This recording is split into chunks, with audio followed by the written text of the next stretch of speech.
రోహిత్ అయితే మరో కప్ అయితే తన ఖాతాలో అయితే వేసుకున్నాడు. కెప్టెన్గా రోహిత్కి అయితే ఇది 2వ ఐసీసీ కప్. హిస్టరీ కానీ చూసుకుంటే మన మహేంద్ర సింగ్ ధోని 3 ఐసీసీ కప్లు అయితే గెలిచి ఇండియాకి అయితే అందించాడు. ధోని తర్వాత మన రోహిత్ శర్మ 2 ఐసీసీ టోర్నీలు అయితే గెలిచి హిస్టరీ అయితే క్రియేట్ చేశాడు. నిన్న దుబాయ్లో జరిగిన సిటీ ఫైనల్లో మన రోహిత్ శర్మ మాస్తో అలాగే కుల్దీప్ క్లాస్తో అదరగొట్టి మనకైతే కప్ అయితే అందించారు.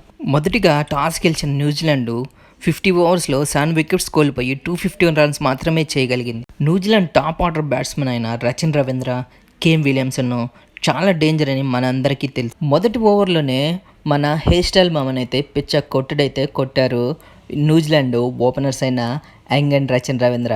ఇక మన రోహిత్ శర్మ 5వ ఓవర్లో ఎర్లీగా మన వరుణ్ అన్ననైతే తీసుకొచ్చాడు. ఇక మన వరుణ్ అన్న మొదటి ఓవర్లోనే యంగ్ వికెట్ అయితే తీయగా ఆ తర్వాత కుల్దీప్ వచ్చి రచిన్ రవీంద్ర, విలియమ్సన్ వికెట్లు అయితే వెంటనే తీశాడు. ఆ తర్వాత వచ్చిన డ్యారీ మిచెల్, బ్రేస్వెల్ మటుకే 250s చేసి న్యూజిలాండ్కి అయితే 250 రన్స్ అయితే అందించారు.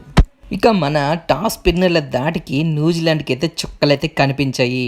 వాళ్ళు కేవలం 250 రన్స్కి 7 వికెట్స్ కోల్పోయారు 50 ఓవర్స్లో. ఇక మన ఇండియన్ బౌలర్లైన కుల్దీప్ 2 వికెట్లు, వరుణ్ చక్రవర్తి 2 వికెట్లు, రవీంద్ర జడేజా 1 వికెట్, మన హెయిర్ స్టైల్ మామ అయితే 1 వికెట్ మాత్రం తీశాడు. ఆ తర్వాత బ్యాటింగ్ దిగిన మన ఇండియా రోహిత్ శర్మ, శుభ్మన్ గిల్ అయితే న్యూజిలాండ్ బౌలర్లకైతే చుక్కలైతే చూపించాడు. ఇక మన హిట్ మ్యాన్ అయితే 3 సిక్స్లు 7 ఫోర్స్తో 83 బంతుల్లో 76 రన్స్ చేశారు. ఇక మన గిల్లుమామ గల్లీలో క్రికెట్ ఆడినట్టుగా 50 బాల్స్లో 31 రన్స్ చేశాడు. ఇక మన మిడిల్ ఆర్డర్ ఆపద్బంధుడైన విరాట్ కోహ్లీ చేస్ మాస్టర్ 1 రౌండ్కి అవుట్ అవగా తర్వాత వచ్చిన శ్రేయస్ అయ్యర్ 48 రన్స్తో మంచి స్కోర్ని అందించాడు ఇండియాకి. ఇక ఎప్పుడు నిద్రపోయే మన కేఎల్ మామ అయితే మంచి ఫామ్లో అయితే ఉన్నాడు. మన అక్షర్ పటేల్, హార్దిక్ పాండే మంచి సపోర్ట్ని అందించారు మన కేఎల్ రాహుల్కి.